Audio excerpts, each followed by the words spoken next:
Everyone, this is Nandini. Guru Purnima mini vlog பார்க்கலாமா? இன்னைக்கு morning நானும் அம்மாவும் கிளம்பி ஃபர்ஸ்ட் பாபா கோயிலுக்கு தான் போயிருந்தோம். சூப்பராக டெக்கரேட் பண்ணியிருந்தாங்க. ரொம்ப ரொம்ப அழகாக இருந்துச்சு ஒவ்வொரு இடமுமே. எஸ்பெஷலி எனக்கு அந்த துவாரகமாய் ஃபோட்டோ கோயிலுக்கு பண்ணியிருந்தது ரொம்ப பிடிச்சிது. ஸோ இது எல்லாத்தையுமே நான் ஒரு லாங் வீடியோவாக எடுத்திருக்கேன்.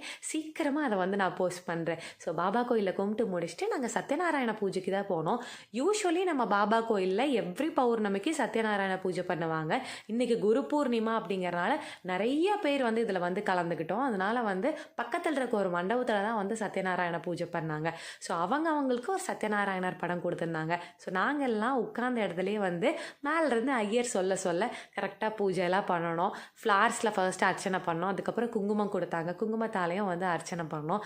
ரொம்ப திருப்தியாக இருந்துச்சு. சாமி கும்பிட்டு பிரசாதம் சாப்பிட்டு நாங்கள் வீட்டுக்கு வந்துட்டோம். ஸோ நீங்கள்லாம் எப்படி இன்றைக்கி குரு பூர்ணிமாவுக்கு பாபா கோயிலுக்கு போனீங்களான்னு கமெண்ட்ஸில் சொல்லுங்கள்.